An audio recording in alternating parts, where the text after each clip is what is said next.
जगद्गुरु तुकाराम महाराज की जय। नमो सद्गुरु तुकया ज्ञान दीपा, नमो सद्गुरु सच्चिदानंद रूपा, नमो सद्गुरु भक्त कल्याण मूर्ते, नमो सद्गुरु भास्करा पूर्ण कीर्ते। आता हृदय हे आपुले चौफाळुनिया भले, वरे बैसव पाऊले श्री गुरूंचे। आता अभिनवाग विलासिनी, जे चातुर्यार्थ कला कामिनी, ते श्री शारदा विश्वमोहिनी। नमिली मिया तुका तुकावा, परब्रह्मरूपे तुकिता तुका पावला स्वस्वरूपे। तुका स्वामी हे नाम वाचे सिगाता, बहुसा निळा पावलो वर्महाता। मस्तक हे पायावरी या वारकरी संतांच्या। तुकाराम तुकाराम तुकाराम तुकाराम तुकाराम तुकाराम तुकाराम तुकाराम तुकाराम तुकार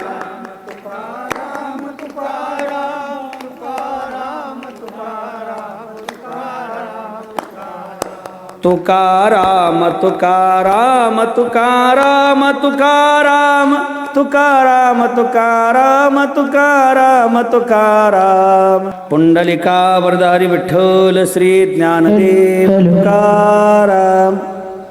पंढरीनाथ भगवान की जय। माऊली ज्ञानेश्वर महाराज की जय।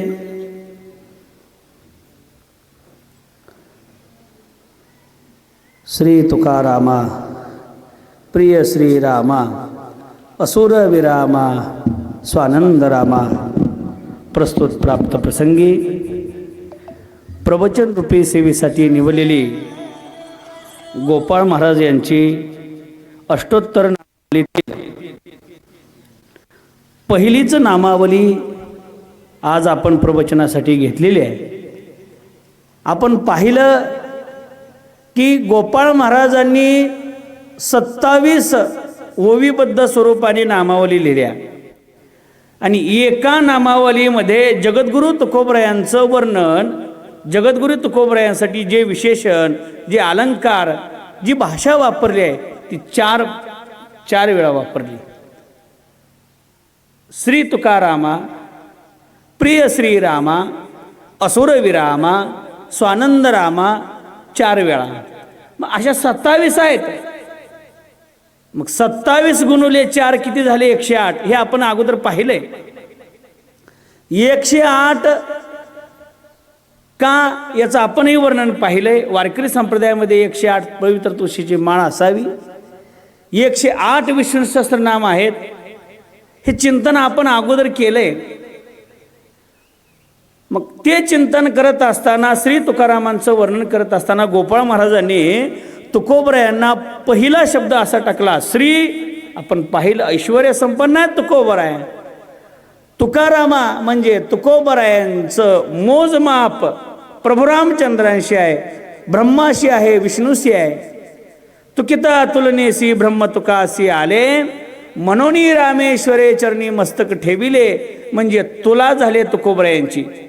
ज्यांची तुला भगवान परमात्म्याशी आहे असे तुकोबराय रामाच्या बरोबरीने आहेत, म्हणून श्री तुकारामा। दुसरा नामावली अशी सांगितली, प्रिय श्रीरामा। जे अतिशय रामाला प्रिय आहेत असे कोण आहेत? तुकोबर आहेत। त्यांचा रामचंद्राच्या वेळेचा अवतार जर पाहिला तर अंगद अवतार होता आणि अंगद प्रभू रामचंद्राला प्रिय होते, म्हणून प्रिय श्रीरामा। हे 2 चिंतन आपण अगोदर पाहिलंय, अगोदरच्या प्रवचनामध्ये पाहिलंय। आता आपल्याला असुर विरामा आणि स्वानंद रामा याचं चिंतन पाहायचं आहे। गोपाळ महाराज तुकोबरायांना असुर विरामा म्हणतात, जे आसुरांना विराम देतात। याचा अर्थ गोपाळ तुकोबरायांनी आसुरांना मारले का?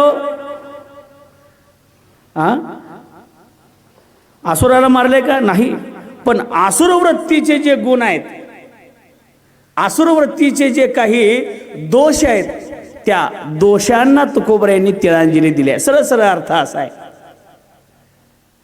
कारण संत महात्म्यांच्या दृष्टिकोनातून काम, क्रोध, लोभ, मद, मत्सर, दंभ, अहंकार हे असुर आहेत.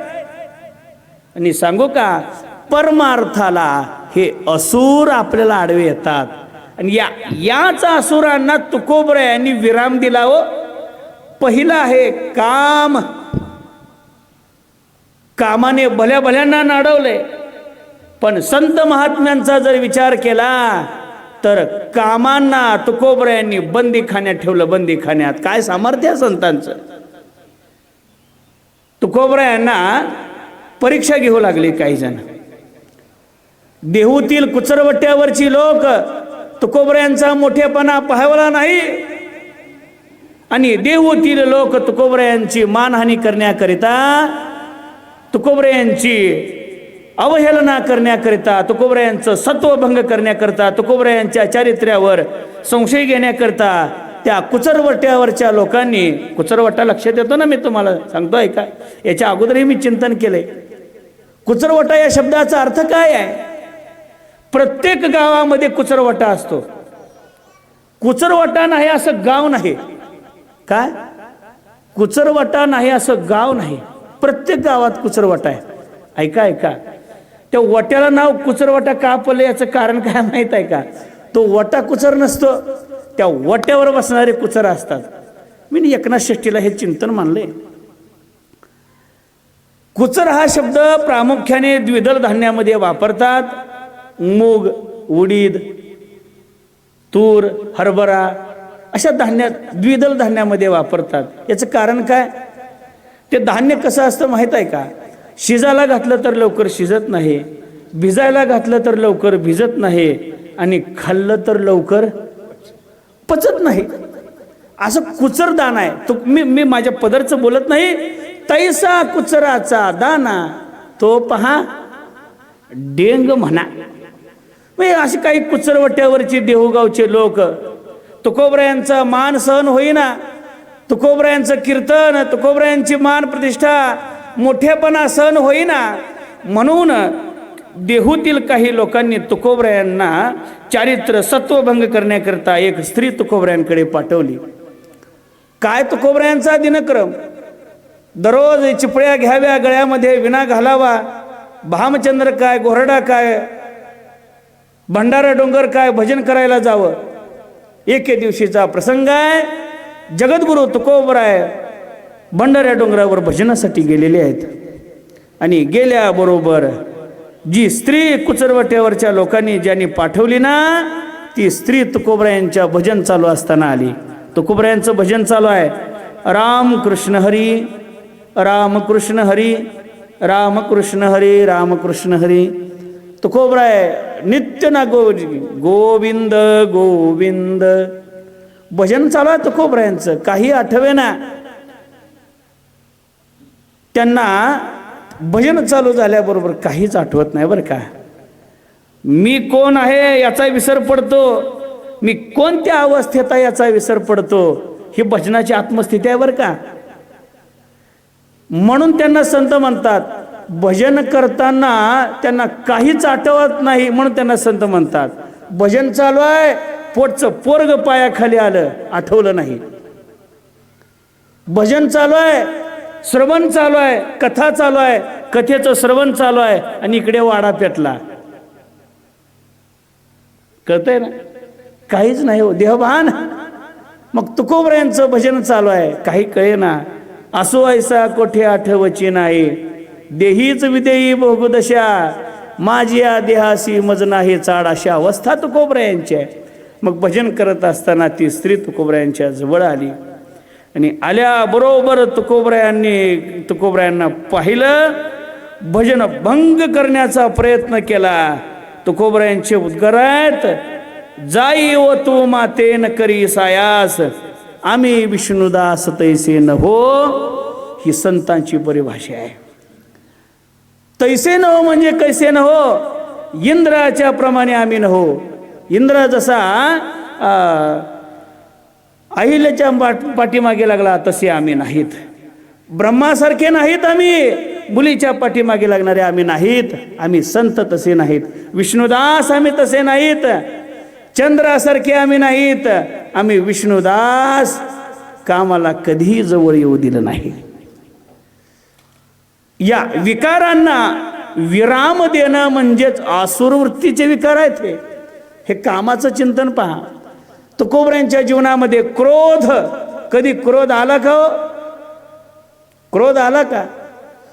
तुकोबऱ्यांच्या कीर्तनाला दररोज येऊन बसणारे मंबाजी बुवा दररोज कीर्तनाला येऊन बसायचे. दररोज तुकोबरा कीर्तन सांगायचे. कीर्तन चांग होय अंग हरिरूप, अशी अवस्था तुकोबऱ्यांची व्हायची. आणि त्याच कीर्तनाला मंबाजी बुवा येऊन रोज बसायचे. रोज कशाकरिता येऊन बसायचे? कीर्तनाची आवड म्हणून नाही, तुकोबरा कुठं चुकतेत हे बघण्याकरता बसायचे. आज बरीचशी माणसं अशी आहेत, कीर्तनाला आवड म्हणून नाही, कुणाचं काय चुकतंय हे बघायला येते ती. मंबाजी बुवा तसे आहेत, रोज कीर्तनाला यायचे. पण तुकोबऱ्यांना सरळ जीवन तुकोबऱ्यांचं. एके दिवशी काय झालं, तुकोबऱ्यांची म्हैस मंबाजी बुवाच्या शेतात गेली. काही कारणास्तव मंबाजी बुवाला कसलाही विचार केला नाही आणि तुकोबरायांना कातड्याने मारलं. एवढं मारलं तुकोबराय रक्तबंबाळ झाली. मग मारल्याबरोबर ज्यांना मारले त्यांना दुखायला पाहिजे का नाही? कीर्तनाची वेळ झाली. तुकोबराय तशा अवस्थेतही कीर्तन करू लागले.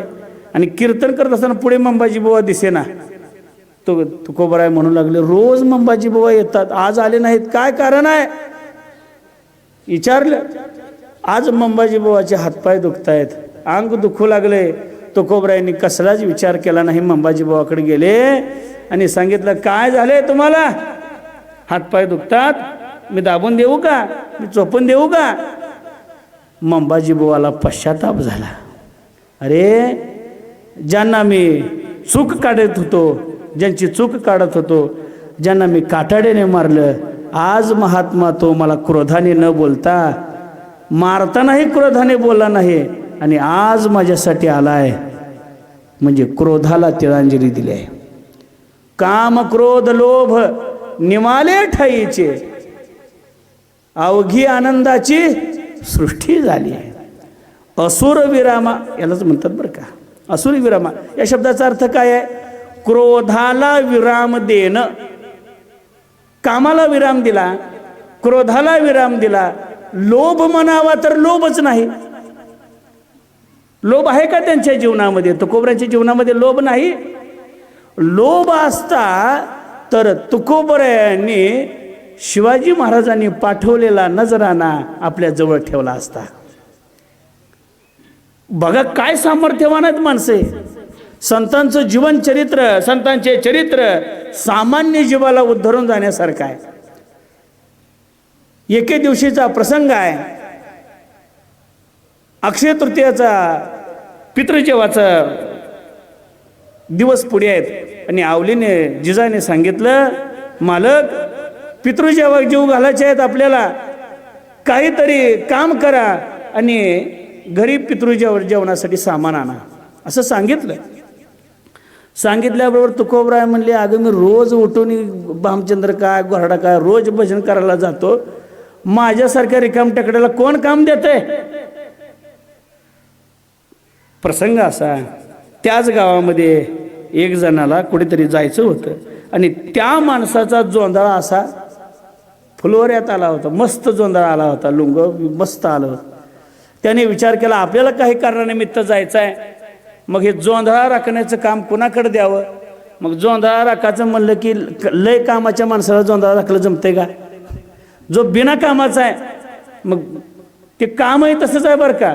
जोंधळा राखताना एकतर वरडावं लागतं, गोपनीने दगड मारावा लागतो, काहीच नाही झालं तरी वरडावं तरी लागतंय. मग तुकोबऱ्यांकडे काय सहज गाठ पडली, महाराज काय काम आहे तुम्हाला आज? तुकोबराय म्हणले माझं काम आहे, कामामध्ये काम आणि काही म्हणा राम राम, हेच माझं काम आहे, इतर भजन काय मला कामच नाही म्हणले. एक काम करताव का, काम करताव का म्हणल्यावर तुकोबराय आनंद झाला. घरी सांगितलंय काहीतरी काम करा आणि काहीतरी आणा. तुकोबरायांनी असं म्हटल्याबरोबर करतो म्हणले काम. काय काम आहे तर जोंधळा राखायचा, जोंधळा. काही हरकत नाही, राखतो म्हणले.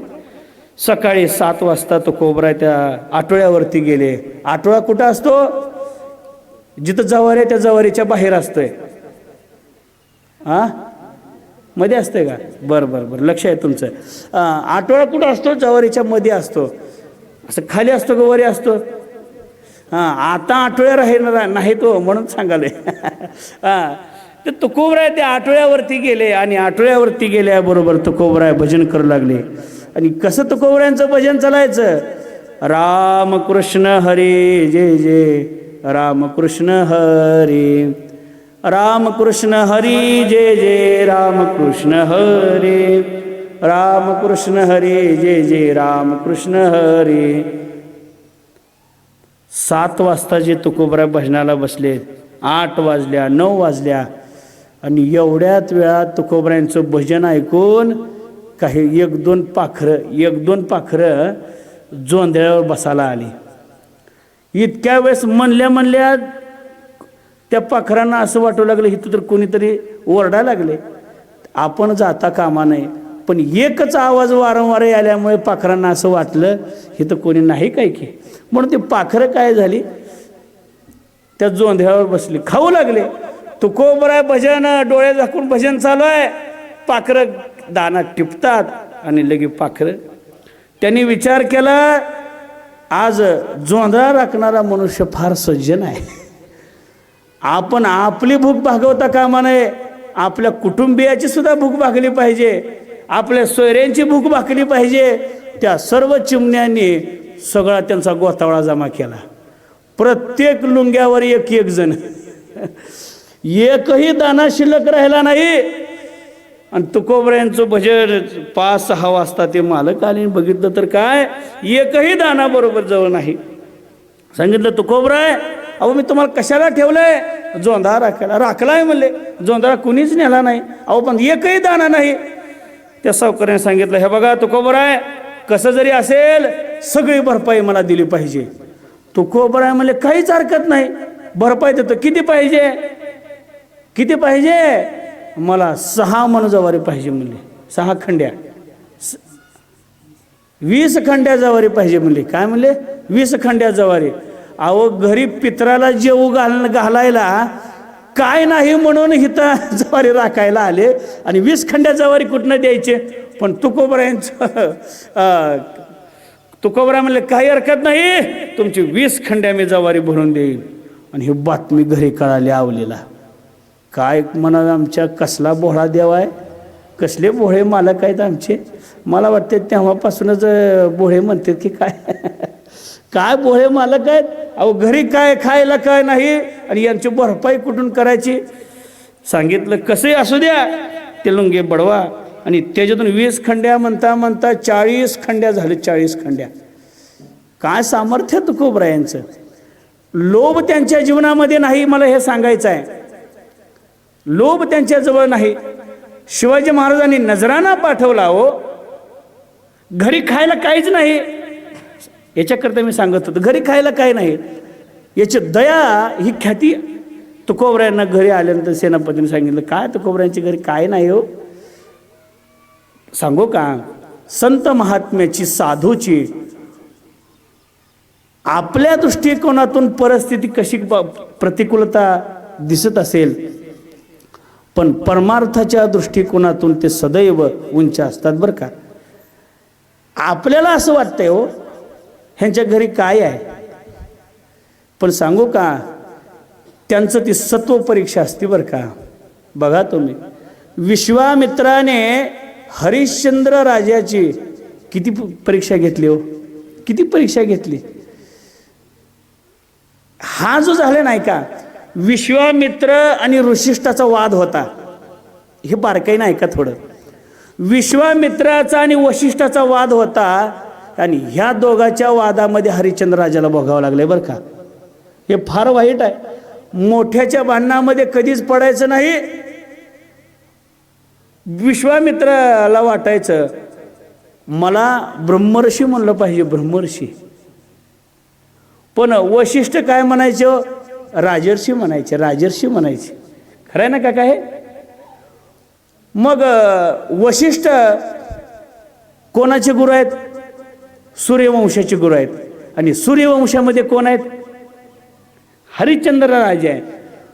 मग त्या इंद्राच्या सभेमध्ये, त्या दैवताच्या सभेमध्ये त्या हरिश्चंद्राचं स्तुती होऊ लागली. आणि शिष्याची स्तुती झाली की मान कोणाचा आहे, शिष्याची स्तुती झाली मान कोणाचा आहे, पुत्राची स्तुती झाली मान कोणाचा आहे,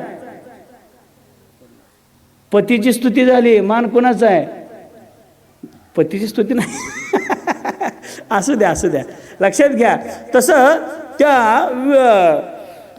हरिश्चंद्र राजाची स्तुती सगळेजण गावू लागले बरं का.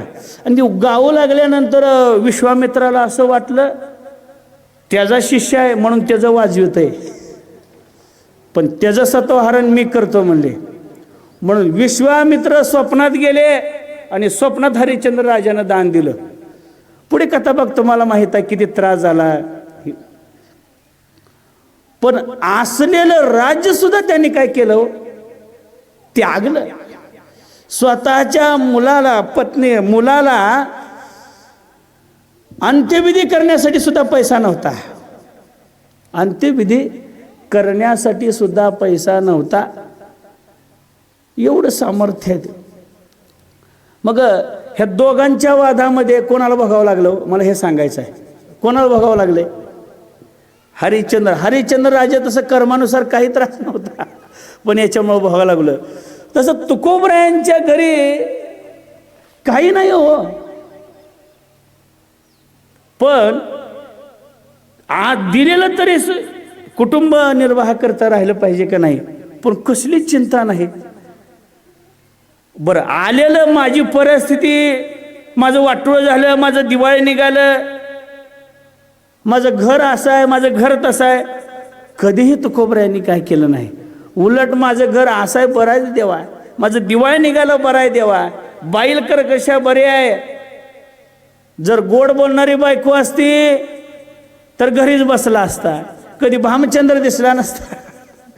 बरं आहे देवा, ही दुर्दशा जनामध्ये आहे. आणि सांगू का, ही दुर्दशा होणं म्हणजेच सुखे निंदोत हे जन, न करी तयाशी वचन, आदी पिता तू नारायण. जनाने निंदलं तरी तुकोबर काही नाही, लोभ त्यांच्या जीवनामध्ये काही नाही. उलट शिवाजी महाराजांना म्हणतात, महाराज अहो आम्हाला काही नको, आम्ही तेने सुखी, मना विठ्ठल विठ्ठल मुखी. हा संत महात्म्याचा फार मोठा गुण आहे बरं का. संत महात्मे सुखावतात कशाने, कशाने सुखावतात, आम्ही तेने सुखी, मना विठ्ठल विठ्ठल मुखी. एक प्रसंग तुम्हाला सांगतो संत महात्म्याच्या बाबतीतला बरं का. त्या अनुभूती मला आत्ता आल्या म्हणून मी ते बोलतो. त्यांना असं वाटतं की तुम्ही फक्त विठ्ठलाचं नामस्मरण घ्यावं, संतांना काय इतरत्र तुम्ही धन कमवा, प्रपंच वाढवा, संतांना काही घेणं देणं नाही. फक्त तुम्ही देवाचं नामचिंतन घ्या, संतांच्या सहवासात बसा, ही संत महात्म्याची अपेक्षा असते बरं का. मी आणि काका महाराजांना तारीख द्यायला गेलो. महाराज एवढंच म्हणले मला, तो वारी का करत नाहीत म्हणले.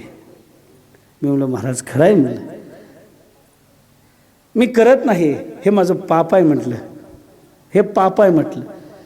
पण त्यांचं कडपर्यंत ज्यावेळेस आम्ही बोललो ना, त्यांची फक्त तळमळ होती वारी करावी. मी वारी करण्याने त्यांचा फायदा आहे का माझा फायदा आहे? आता बोला बरं का तुम्ही, कोणाचा फायदा आहे? माझा फायदा आहे, म्हणजे संतांची तळमळ आहे. तसं तुकोबरायांना शिवाजी महाराजांनी नजराणा दिला, मग तुकोबरायांनी शिवाजी महाराजांविषयी काहीतरी बोलला पाहिजे ना. राजे वा वा वा वा मला दिलं धन्यवाद असं बोलायला पाहिजे ना. नाही, उलट म्हणले सोने रुपी आम्हा मृत्तिके समान माणिक पाषाण खडे जैसे. तुम्हाला जर सुखी व्हायचं असेल ना, आम्ही तेने सुखी म्हणा विठ्ठल विठ्ठल मुखी. तुम्ही काय करा, कंठामध्ये पवित्र अशी तुळशीची माळ धारण करा. हे तुकोबरायांना, शिवाजी महाराजांना जगद्गुरु तुकोबरायांनी केलेलं मार्गदर्शन आहे. लोभ नाही, मद नाही, मत्सर नाही. मग असे जे असुरविराम आहेत तुकोबरायांनी बघा फार सुंदर वर्णन आहे. जो असुरा माझी चुडामणी, जो द्वेषिया माझी अग्रगणी, ते हरिनाम ऐकता कानी, अतिक्षोभी मनी पजळू लागे. काय केलं व त्यांनी, जो क्रोधाचा उधदी, जो अविवेकाची महानिधी, जो हरिस्मरे त्या पुत्रा ते बाधी, गर्वमधी उन्मत. असं जे वर्णन आहे ना, महाराज म्हणतात एवढं सामर्थ्य आहे. विकारांना त्यांनी जवळ सुद्धा येऊ दिलं नाही. नवे नवे किती सामर्थ्य आहे संतांचं. गाढवाचे घोडे आम्ही करू दृष्टी पुढे, एवढं सामर्थ्य आहे. मग विकारांना काय जवळ येऊ देण्याची ताकद आहे. म्हणजे विकार त्यांना जवळ सुद्धा त्यांच्या जवळ येत नाहीत. तुकोबरायांची परिभाषा पहा, काम क्रोध बंदिकानी. तुका म्हणे इंद्रियाचे धनी, आम्ही झालो गोसावी. काम क्रोध केले घर रीते. म्हणजेच तुकोबरायांनी या असुर वृत्तीच्या विकारांना जवळ सुद्धा येऊ दिलं नाही. म्हणून गोपाळ महाराज तुकोबरायांना असुर विरामा असं म्हणतात. काय असुर विरामा. तिसरी ना चौथी नामावली अशी आहे, स्वानंद रामा. स्वानंद म्हणजे काय हो, जे नित्य स्वतःच्या आनंदामध्ये राहतात. हेच भक्ताचं लक्षण आहे. संतुष्ट सततम योगी यतात्मा दृढ निश्चय मय्य अर्पितो मनोबुद्धीर यो मद्भक्त समे प्रिय. जे वर्तत दिसती देही सदैव काय असतात, सदैव सुखी असतात. सदैव सुखी असतात. किती सुखी असतात संत महात्मे. अहो संत महात्मे या देहाच्या बाबतीत जर विचार केला, सर्व सुखाचे अलंकार परिधान करतात. सर्व सुख ल्यालो सर्व अलंकार. बऱ्या शरीरासाठी जे खातात ना, तुका म्हणे खातो आनंदाचे लाडू. आनंदाचे लाडू खातो म्हणजे सुख आहे व त्यांच्या जीवनामध्ये. स्वानंद रामा, सदैव सुखी असतात. हे संतांचं मोठेपण आहे बरं का. संतांचा हा गुण आहे. प्रतिकूलता असू द्या, अनुकूलता असू द्या, कोणत्याही परिस्थितीमध्ये संत महात्मे काय आहेत, सुखी आहेत. बघा गाडगे महाराजांचं कीर्तन चालू आहे आणि गाडगे महाराजांच्या कीर्तनामध्ये त्यांचा मुलगा मरण पावला. मुलगा मरण पावल्यावर त्यांच्या कानामध्ये बातमी सांगितली, गाडगे महाराज तुमचा मुलगा मरण पावला आहे. असं म्हटल्यावर टाळ विना ते ठेवून गाडगे महाराजांनी पळ जायला पाहिजे होतं का नाही. आमच्यासारखा महाराज असतं तर तिथंच पळ पळाला असता. पण गाडगे महाराज म्हणले काय नवल घडलं हे, काय नवल घडलंय. जो येणार आहे तो जाणार आहे. आणि भजन करू लागले, गोपाला गोपाला देवकी नंदन गोपाला. कोणतीही परिस्थिती असू द्या हो, संत महात्मे भजन करतात. तुकोबरायांची दिंड काढली, दिंड. तुकोबराय म्हणले त्यावेळेस वरात निघाले नाही, नाही गेलं, आता तरी निघाले बरं झालं. हे फार मोठं माहीत. हे बोलणं सोपं आहे. अहो आपल्याला उंच आवाजामध्ये एखाद्याने बोललं तर आपल्याला सहन होत नाही. पण संत महात्मे कोणत्याही परिस्थिती राहू द्या, त्या परिस्थितीमध्ये सदैव सुखी असतात. किती सुखी असतात, किती सुखी असतात. अहो त्यांना दुःख स्वप्नात येत नाही, एवढं सुखी असतात. काय प्रमाण. हा दुःख ते कैसे नये स्वप्नासे, भुक्ती मुक्ती झाल्या कामारे दासे. त्यांचेवर महत्व आम्हापाशी, सुखी राहील अशी प्रेमाची ऐका. संतांच्या स्वप्नातही दुःख येत नाही आणि आमच्या स्वप्नातही कळतंय ना हे? आपल्या स्वप्नातही काय येत नाही का? हा, स्वप्नी तेही नाही चिंता, रात्री जाता दिवस. सांगू का संत महात्म्याचं हे अशी अवस्था कशामुळे? अशा अवस्था कशामुळे? आम्हाला चिंता नाही, आम्हाला दुःख नाही, आम्हाला भय, निर्भय आम्ही झालो. याचं कारण आहे तुकोबराय म्हणतात, दोन प्रमाण आहेत. आम्हा भय चिंता नाही धाक, जन्म मरण काही एक, झाला इहलोकी परलोक, आणि आले सकळीक वैकुंठ. आम्हाला चिंता नाही, आम्हाला भय नाही, आम्हाला दुःख नाही. काय कारण आहे याचं? याचं कारण आहे दुसऱ्या नाटातलं द्रुपद सांगा. तुझं लागली सकळ चिंता, राखणे लागे वाकडे जाता, पुढती निरविसी संता, नवे विसंबता धीर तुझ. हा संदर्भ लक्षात येतोय ना? आम्हाला चिंता का नाही याचं कारण आहे आमची चिंता तुला आहे. आम्हाला चिंता का नाही याचं कारण आहे आमची चिंता तुला आहे. आम्ही निर्भय का झालोत? आम्हाला निर्भय करणारा तो आहे.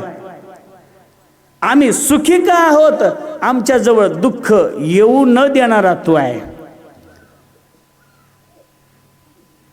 काकांचं हात तुटले, गोरोबा काकांचा हात तुटल्यानंतर काकांचा प्रपंच कसा भागेल, उदरनिर्वाह कसं करतील काका, याची चिंता काकाला नाही हो. याची चिंता कोणाला आहे? देवाला आहे. एवढी चिंता वाहतोय तो देव. बरं हे सोडा. चोखोबरायांच्या पत्नीचं बाळंतपण आहे. मग बाळंतपणाची चिंता कोणाला पाहिजे हो? कोणाला पाहिजे? बोला तुम्ही. बाळंतपणाची चिंता जे स्त्री आहे तिला पाहिजे. मग तिनं सांगू लागली, हे बघा मालक, तुम्ही कधीही वारीला जाता, कीर्तनाला जाता, तुम्ही एक काम करा, वैंसला तुम्ही निरोप द्या आणि वैंसला इकडं पाठवा. वैंस म्हणजे त्यांच्या चोखोबरायांच्या बहिणीला पाठवा. असं म्हणले चोखोबराय म्हणले, काही हरकत नाही, सांगतो आणि मी वारीला जातो. त्यावेळेस काय मोबाईल नव्हता, ईमेल नव्हता, जीमेल नव्हता, काही नव्हतं त्यावेळेस. व्हॉट्सअप नव्हतं, फेसबुक नव्हतं. कसा निरोप द्यायचा? पत्र, ते पत्राची सुविधा जास्त नव्हती त्यावेळेस. चोखोबराय म्हणले, काही काळजी करू नको. आतासारखं नव्हतं ते नेबळ. आताच ती वेदना तिला असते, पण ही जो याद बाहेर करते फार अवघड आहे. हां, आणि ते डॉक्टरलाच म्हणते, डॉक्टर बघाय काय तर बघ. अरे बघायचं आहे त्या डॉक्टरना, ते बघतील की, तू कशाला गडबड करतो? तसं चोखोबरायांना तिने सांगितलं, मालक सांगा त्यांना.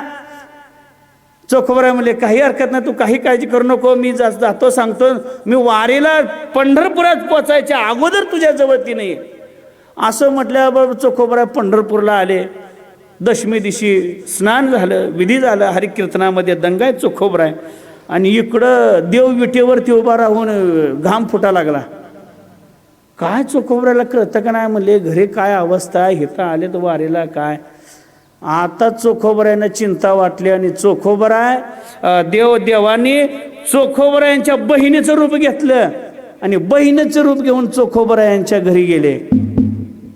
घरी गेल्याबरोबर असा आवाज केला, दारावर ठोठवलं आणि सांगितलं, चोखोबरायाची बहीण, चोखोबाची बहीण झाला शारंगधर, वहिनी उघडा दार हाका मारी. वहिनी उघडा दार हाका मारी. असं वहिनी दार उघडलं. काय भाग्य असेल. अहो, मी तर असं म्हणतो, मला फार नवल वाटतं बरं का. बघा तुम्ही, चोखोबरायांच्या पेक्षा चोखोबरायांच्या पत्नीचं भाग्य काय असेल हो. जिच्या बाळंतपणासाठी देवाने साक्षात तिचं रूप घ्यावं. हा, किती भाग्य थोर म्हणावं यांचं.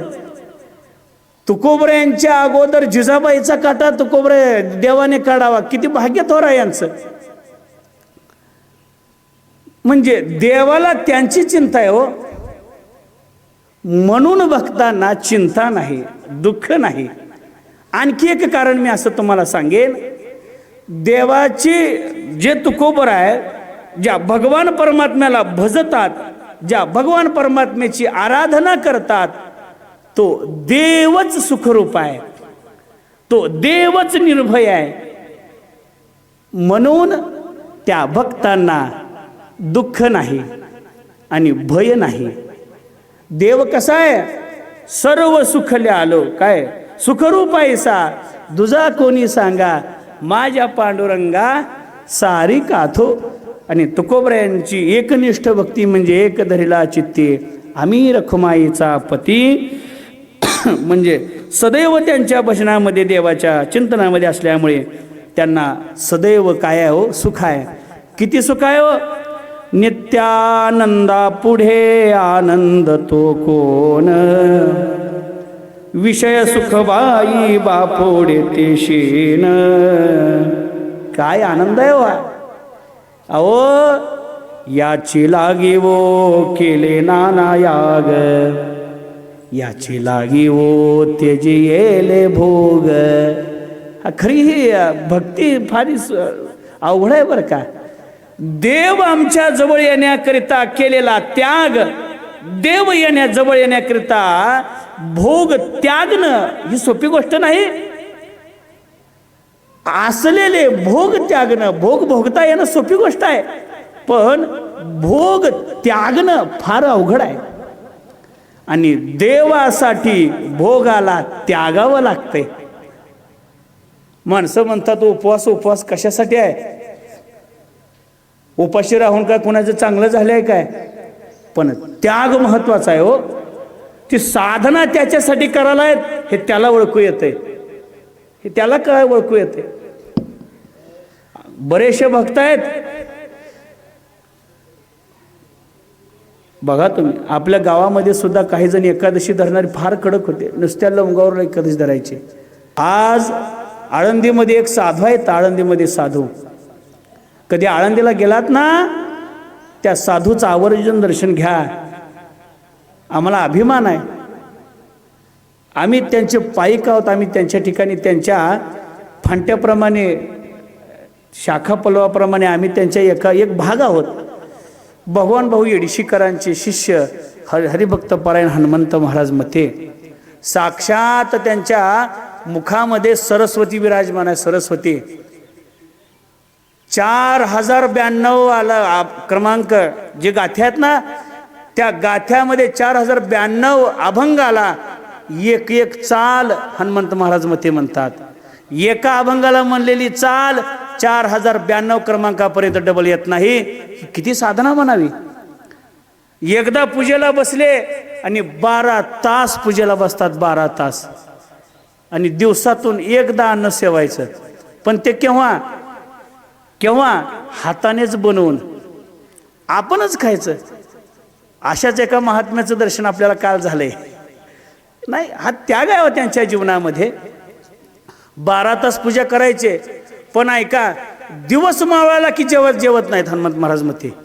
मग पूजा करताना 12 तास पूजा चालली, आणि जर दिवस मावळला तर तसंच उपवाशी राहायचे. रात्री 12 तास पूजा हनुमंत महाराज मते. किती चाली, काय चाली, काय वासुदेव, काय आंधळा पांगळा. बघा त्यांचं वैभव. आज आळंदीमध्ये जाऊन कोणाचंही दर्शन घेऊ नका, या महात्म्याचं तुम्ही दर्शन घेत जावा. अहो नुसता त्यांच्या सहज त्यांच्या जवळ बसलं ना, आपल्याला काय काय प्राप्त होईल, सादृश्य फळ आपल्याला भेटते, सादृश्य. तसं हा त्याग जीवनामध्ये घडणं, भोगावरती तिलांजली देणं सोपी गोष्ट आहे. देवासाठी घेवोनी जोग अवघा भोग त्यजेला. अहो भोगाला त्याग करणं सोपी गोष्ट नाही. अहो राजे महाराजे जनकासारखे, जडभरत राजासारखे, काय सुंदर ते वर्णन आहे. मदालसेमध्ये काय आहे, किती वर्णन आहे त्यांचं. काय त्यांना कमी होतं काय. पण अशा महात्म्यांनी सुद्धा त्याजला, हो भोग त्याजला. याचं कारण आहे देवासाठी ते काय झाले. नित्य आनंदा पुढे आनंद तो कोण, विषयी सुख बाई बापुडे ते शेण. ही अवस्था संत महात्म्याची आहे. म्हणून तर की काय गोपाळ महाराज जगद्गुरु तुकोबरायला असं म्हणतात, स्वानंद रामा. सदैव काय असतात? समाधानी असतात.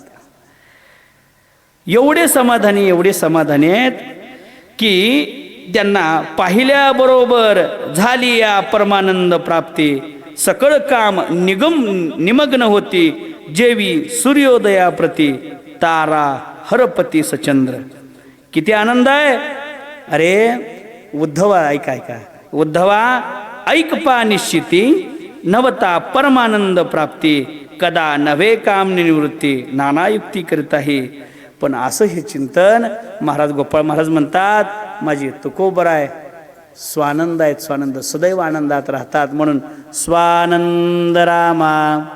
पहिलं चिंतन आपण पाहिलं श्री तुकारामा, प्रिय श्रीरामा, असुर विरामा, आणि चौथं नाम आहे स्वानंद रामा. हे गोपाळ महाराजांनी केलेलं वर्णन आहे. झालेली चिंतन सेवा, हरिभक्त पारायण, वैकुंठवासी श्री संत हरिबुवा ज्ञानोबराय तुकोबरायांच्या सकल संतांच्या चरणी अर्पण करून सेवेला पूर्णविराम देऊ. उद्याही आपल्याला नामावलीचं चिंतन पाहायचं आहे. हा अट्टहास कशा करीत आहे? मी पहिल्याच दिवशी सांगितलंय, संत चरित्राचं, संतांचं गुणवर्णन का करायचं आहे याचं कारण आहे, जो परमार्थामध्ये सहज आल्याबरोबर परमार्थाची आवड नाही, पण संत चरित्र जर ऐकलं ना तर परमार्थाची आवड लागते. आवड ज्ञानोबराय म्हणतात, सहज त्यांच्या ऐकता गोष्टी परमार्थ पोटी दृढावे. आणि संत चरित्र ऐकण्याने काय होतं हो? आपला उद्धार होतो. काय होतं संत चरित्राने? संतांच्या जवळ बसण्याने, संतांच्या सहवासात गेल्याने आपपर भाव आपल्याला कळतो. आपलं कोण आहे, आपलं कोणी नाही हे संतांच्या जवळ कळतं ना. तुकोबराय म्हणतात, बैसता संताचे संगते, कळो आले कमळापते, आपुले कोणीच नवती, निश्चय चित्ती दृढ झाला. माझं कोणी आहे, माझं कोणी नाही हे संतांच्या जवळ बसलं पाहिजे. याचा अर्थ काय हो? संतांचे शब्द आपल्या कानावरती पडले पाहिजे. संतांचं चरित्र, संतांचे गुणानुवाद म्हणून वानावे ऐकावे. त्याची सदा पुंडलिकावर हरी विठ्ठल. श्री तुकदेव तुकाराम पंढरीनाथ भगवान की जय. माऊली ज्ञानेश्वर महाराज की जय.